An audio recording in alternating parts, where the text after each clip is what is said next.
barnoota waraana bilisummaa Oromootii fi akkasumas adda bilisummaa Oromootiin isiniif ibsa.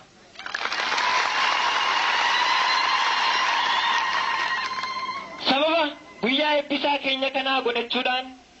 walumaa galattuu keessummoota keenya kan garaagaraa irraa dhufaniif akkasumas haala mana barnoota waraana bilisummaa Oromootii fi eebbifamtoota guyyaa irraan kanaa laachisee walumaa galattuu wanneen harma walitti ibsame kan irratti ibsa bal'aa akka nuu kennan miseensa waajjira siyaasaa adda bilisummaa Oromoo Jaalladii Gammadaa haasawa simannaa akka nuu godhaniin gaafachuudhaaniin bakka isaaniif gadhiisa.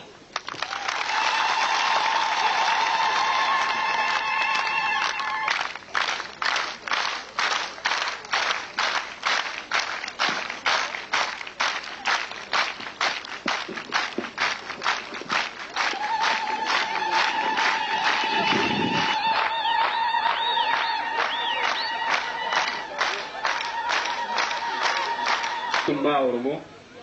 miseensota koree gidduu adda bilisummaa Oromoo akkasumas hoogganamtoota waliigalattis miseensota adda bilisummaa Oromoo ummata bal'aa Oromoo fi keessummoota keenya kabajamoo har'a sirna kanarratti nu wajjin argamtan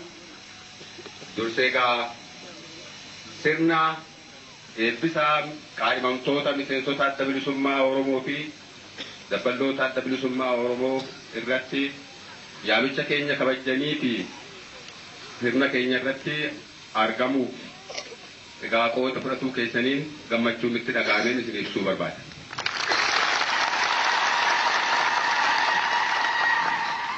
Uummanni Oromoo bara dhibbaa ol dabraniif biyya isaa irratti mirga silaatii akka sabaatti akka uummata tokkootti qabaachuu qabu dhabee eenyummaan isaa tuffatamee abbaa biyyaa ta'uun isaa hanqatee wanneen inni silaatii ittiin beekamu hundinuu awwaalamanii erga turee ammaan kana qabsoo bara dheeraa booda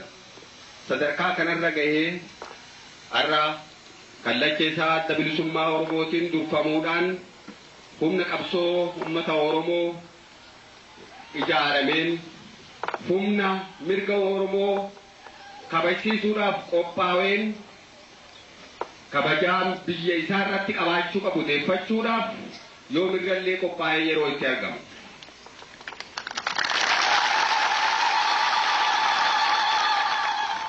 Uummanni keenya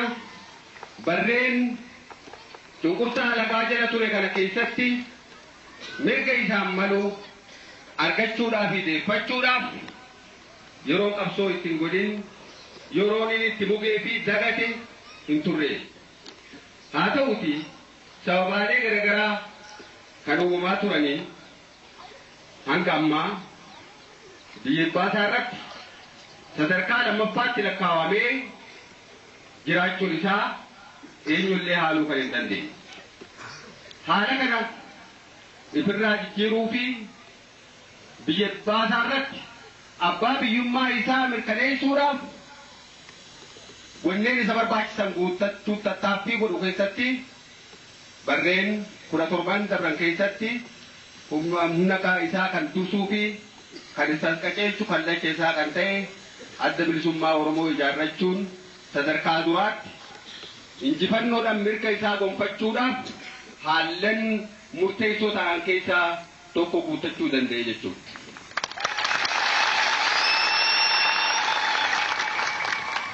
Dabrees dhaaba polotikaa kan horate kana akka akeekni isaa fiixa bahu gochuudhaaf haallan barbaachisan hundaa'u guutee argamuu fi qophaawaa ta'uudhaaf karaa hidhannootiinis taanaan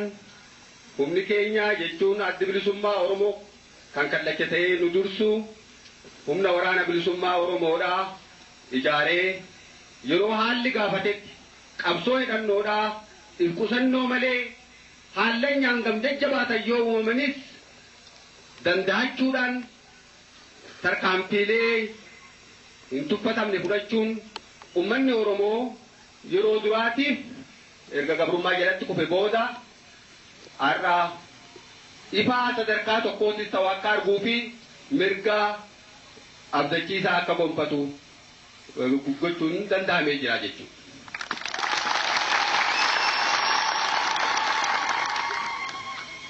Addi bilisummaa Oromoo durumarraa kaasee uummanni Oromoodha yoo mirga ofii biyya ofii irratti qabaachuu isa barbaachise kun immoo waan hafuu hin dandeenye fi kan seenaadhaan uummanni kamiyyuu mirkaneeffatee as gahee akkuma ta'uu isaatiin uummanni Oromoos dhaaba poolitikaa mataa ofii qabaachuunii fi humna mirga isaa kabachiifatuun qabaachuun barbaachisaa ta'uu kan itti amanee irratti dalagaa turee fi har'as irratti dalagu kan boruus irratti dalaguuf jiraatu jechuudha. Egaa akeeka uummanni Oromoo hiree fi biyya ofii irratti akka murteeffachuuf mirga guutuu qabaatu gochuudhaaf saganteeffatame bakkaan gahuudhaaf humna kanaaf barbaachisu yeroo yerootti akkuma haalaatti qopheeffatamaa akkuma as gahametti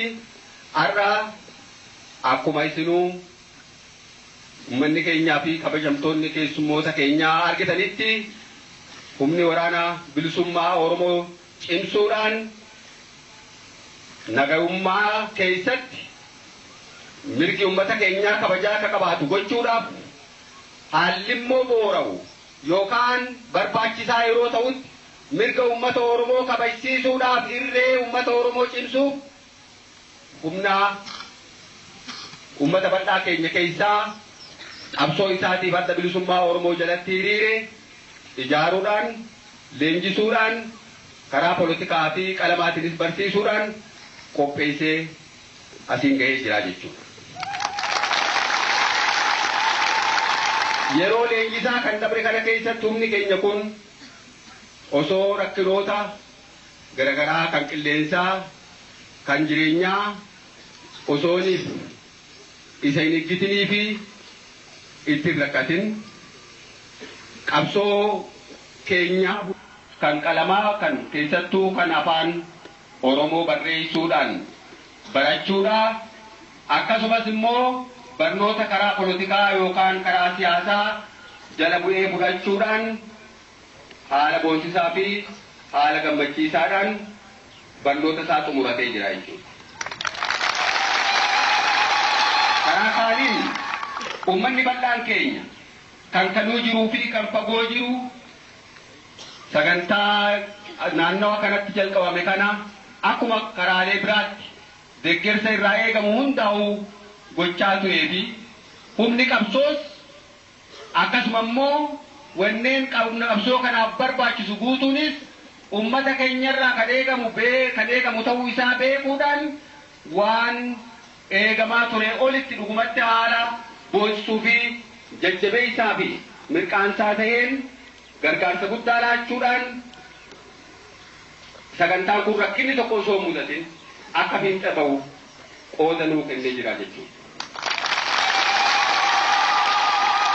Egaa kanarratti duratti addi bilisummaa Oromoodha. Humni isaa, qabeenyi isaa, wanneen barbaachisan hundinuu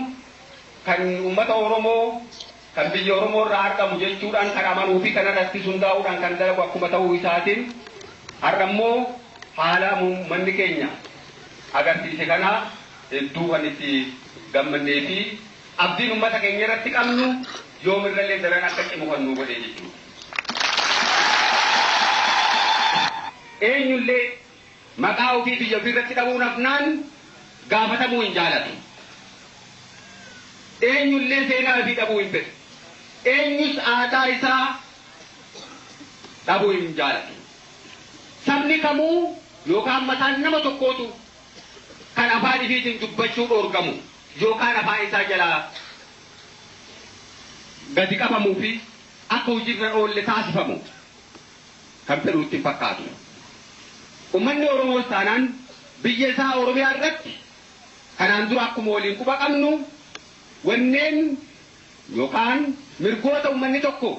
bakka jireenyaa biyya isaa irratti hafnaan addunyaa kana keessatti qabaachuu qaban hundaa'uu dhabee asafuun isaanii jaalatamaa jechuudha. Wanti uummanni keenya kallachi ummata keenyaatti bilisummaa Oromootis dadhabate cunqurfama. Gabrummaa biyya keenya irratti mirgi keenya mulqamee sadarkaa lammaffaatti jiraachuu. Namni biraa akkaataa nuti jiraannu nu murteessu. Kana didaa turre har'as ni mormanna borus mormachuuf qophii.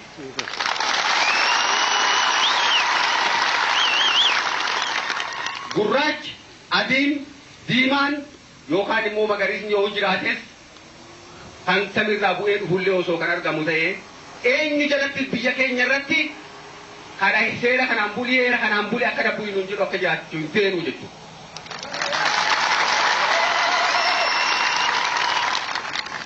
Abbaan wajjin biyya keenya irra jiraachuu barbaade mirga uummata keenyaa kan inni biyya ifii irratti qabu abbaa biyyummaa isaa kabajuudhaan nu wajjin jiraachuu ni danda'a jechuudha. Oromiyaa irratti yoomillee taanaan murteessan uummata Oromoo qofaa jennee taman. Kana mirkaneessuudhaaf akkuma jedhan deebi'aa addi bilisummaa Oromoo akkasumas ummanni bal'aan keenya har'as borus qophiidha jechuudha. Humni qabsoo keenyaa kan har'a argitanii fi kan kanaan dura ture kan borus qabsoo kanaaf hiriiru akeeka adda bilisummaa Oromoo fi akeeka ummata bal'aa Oromoo kana bakkaan ga'u kan qophaa'e jechuudha. Kanarraa kan hafe mirgi abbaa biraa kan inni dabreetiin saamuu barbaadu yookaan miidhaan adda ummata keenya ittiin dursaa turee fi har'allee ittiin dursuu borus ittiin dursuu isa kanaa jechuudha. Kana ummanni keenya hanga maayyiitti nuu fudhachuudhaan akka adda bilisummaa Oromoo jalatti hiriiree fi tinnisee hanga maayyiitti akeeka ofiitiin xabaafachuudhaan akkuma ummatoonni biyyi biraa biyya fi irratti kabajamanii jiraatanitti kan kabajaa fi harka ifiitti galfatee jiraatu ta'uu qabsoo bifa barbaachisa hundaa'uu haala nagaa keessatti akka nagahummaa danda'ame haala biraa keessatti immoo akka barbaachisatti akka jiruuf ummanni keenyaa qophaa'u jedhu.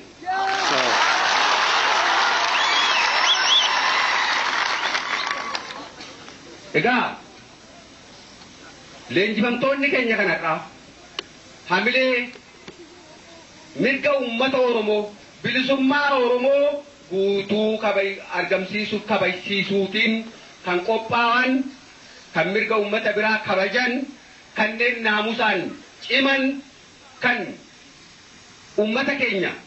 fi ummata cunqurfamaa biraas rakkina keessaa bahuudhaaf qophaa'oodha ta'uu isinii ibsaa asitti argamtanii gaasirna keenya kan humna kanaa eebbisuudha irraa qooda fudhachuu keessan isinis baga gammaddan jechaa nus gammachuu qabnu isiniif ibsaa kanuma inaasoo akka xumuradhaa injifannoo uummata Oromoo.